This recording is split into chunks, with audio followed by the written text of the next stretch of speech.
Today, we're going to be talking about some things that I've learned from having a screen-free day every week for the past couple weeks. What I want to share with you is some things that have really helped me throughout this process of achieving this goal. And then also, I think that they're very applicable to other goals. So I think it would be useful for you to apply these three things to whatever it is that you're doing.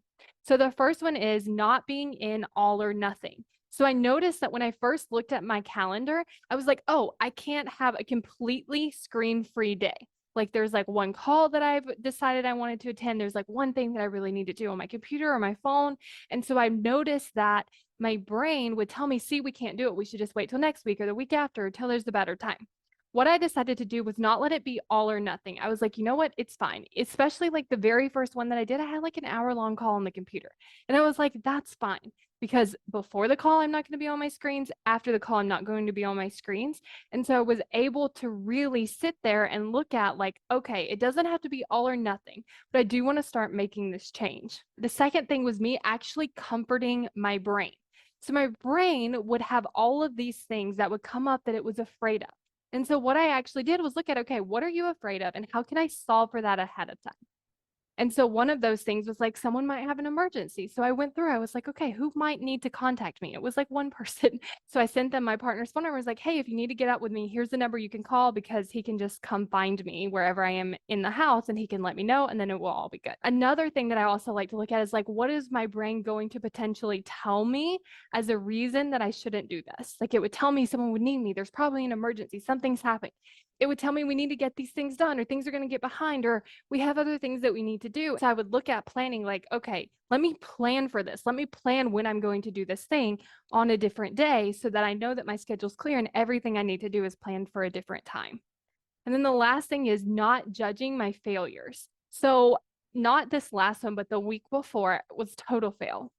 And so what I decided to do is instead of judging myself about how, well, I should just like not do this anymore and this is just not working and, maybe I should just give this whole thing up. I'm like, okay, this is fine. It's okay because I know the value isn't in doing it perfectly. The value is in doing it.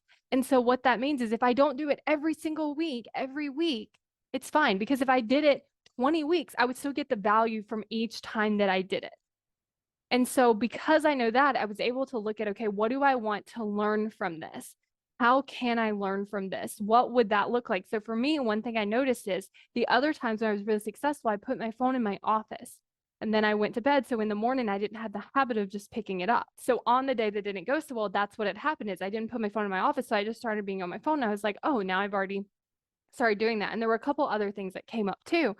But I would like to look at, well, if I'm not going to judge myself, then I have this opportunity to really learn from what I'm doing. So just to recap, the three things that you can implement to any goal is one, not making it all or nothing. Two, comforting your brain, figuring out what it's afraid of. How can you plan for it ahead of time?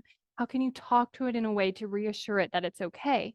And then number three is to not judge your failures so that you can actually learn from them. Did you know that you can get access to the Why You Aren't Taking Action video right now for free? Just go to successbykayla.com to get instant access to this video where I'll explain to you why you aren't taking action, how to actually solve for this so that you can actually move forward and take more action toward your goals.